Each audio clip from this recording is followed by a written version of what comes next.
сіздермен. Мен номер 16 Төлебай Аманов атына жалпы орта білім беретін мектептің 8-ші Б сынып оқушысы Кенжебек Мөлдірмін. Мен осы уақытқа дейін Ілияс Есенберлиннің Қаһар атты романын оқыған болатынмын. Бұл роман 1969 жылы жарық көрген еді. Және де 1970 жылы ол журналға шығады. Және де 1971 жылы ол Старый писатель деген баспасынан жеке кітап болып шығады. Бұл романдағы басты кейіпкер Кенесары хан.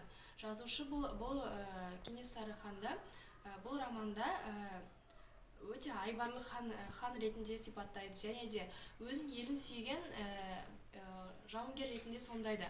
Және бұл оқиғаның басталуы халықтың Ресей отаршылдығына шыдамай өзге елдерге қоныс аударуы туралы айтылады. Ал ары қарай оқиғаның дамуы ол Александр бірдің Сібір казактары ережесін шығару болатын. Ол ережеде қазақтарды төбемен басып алу болатын. Ал одан кейін өзінің жан досы деп жүрген Ожардың Сейтенге деген сатқындығы. Яғни бұл жерде Ожар Сейтенді Лебедовтың әскерлеріне ұстап береді. Одан кейін Сейтенді ұстап алғаннан кейін ол бір амалын тауып босатылып шығады. Содан кейін ол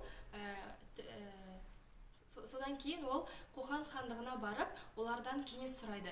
Сол кезде ол Кенесарыдан тағы да өзінің ағаларын жасағаны үшін олардан кек алуын сұрайды.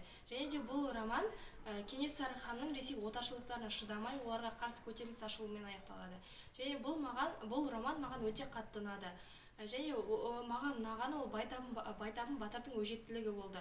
Ол тек қана Кенесары ханның айтқанын тыңдап қана қоймай, өз ойында ортаға салған болатын.